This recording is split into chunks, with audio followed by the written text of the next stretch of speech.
विधानसभा चुनाव में हार के बाद कुछ ठीक नहीं चल रहा। पार्टी के प्रभारी और प्रदेश अध्यक्ष आमने सामने हो गए हैं। प्रभारी दीपक बाबरिया ने कहा कि काउंटिंग के दिन कुछ सीटों पर धांधली के मैसेज आए थे, वह मैसेज उदय भान को भेज दिए थे।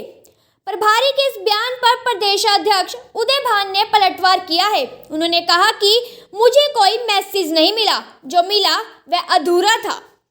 2 दिन पहले दिल्ली में हार पर मंथन को लेकर हुई मीटिंग के बाद प्रभारी दीपक बाबरिया ने कबूल किया था कि टिकट वितरण में गलती हुई है। उन्होंने 10 से 15 सीटों पर गलत कैंडिडेट उतारने की बात को स्वीकार किया है। इसके बाद बाबरिया ने यहां तक कहा कि अगर सब मेरा दोष मान रहे हैं तो मैं अपनी जिम्मेदारी छोड़ने को तैयार हूं। मैंने तो अपना इस्तीफा भी भेज दिया था। बाबरिया ने यह भी दावा किया कि काउंटिंग के दिन मुझे सुबह ही मैसेज आए थे कि कुछ सीटों पर धांधली हो रही है। वो मैसेज मैंने प्रदेश अध्यक्ष उदय भान को भेज दिए थे। सोमवार को प्रदेश अध्यक्ष उदय भान ने कहा कि मुझे कोई मैसेज फॉरवर्ड नहीं किया गया। मेरे पास जो मैसेज आया वह आधा अधूरा था, उसमें आधा सच और आधा झूठ था। मुझे 9 अक्टूबर को दोपहर करीब 3 बजे कांग्रेस नेता जगदीश धनखड़ के फोन से मैसेज भेजा गया था। टिकट वितरण पर सवाल उठाना ठीक नहीं है। टिकट केंद्रीय चुनाव कमेटी ने बांटे थे, उसके फैसले पर सवाल उठाना सही नहीं है। हरियाणा कांग्रेस की हार को लेकर सोमवार को दिल्ली में फैक्ट फाइंडिंग कमेटी की मीटिंग हुई। मीटिंग के बाद प्रभारी दीपक बाबरिया ने बताया कि कमेटी के सामने सभी सांसदों ने अपने फैक्ट्स रख दिए। जल्द ही इसकी रिपोर्ट केंद्रीय नेतृत्व को भेज दी जाएगी। उन्होंने अपने बयान पर सफाई देते हुए कहा कि मीडिया ने उनके बयान को तोड़ मरोड़ कर पेश किया। वहीं उदय भान के बयान पर उन्होंने कहा कि यह बेहद ही संवेदनशील मुद्दा है, मैं इस पर कुछ नहीं कहूँगा। मीटिंग के बाद पूर्व केंद्रीय मंत्री वीरेंद्र सिंह ने बताया कि यह बैठक नहीं 1-to-1 था। कमेटी अब बैठक करेगी। उन्होंने कहा कि मैंने भी चुनाव में हुई कमियों को दूर करने की बात कही। हरियाणा में अभी भी कांग्रेस मजबूत है, बस सुधार होने की जरूरत है। हरियाणा विधानसभा चुनाव में हार के कारणों को जानने के लिए गठित फैक्ट फाइंडिंग कमेटी ने हारे हुए प्रत्याशियों और विधायकों से 1-to-1 बात की।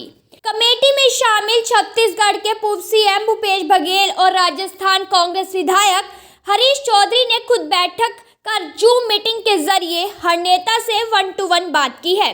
किसी भी प्रत्याशी को इसे रिकॉर्ड करने की इजाजत नहीं दी गई।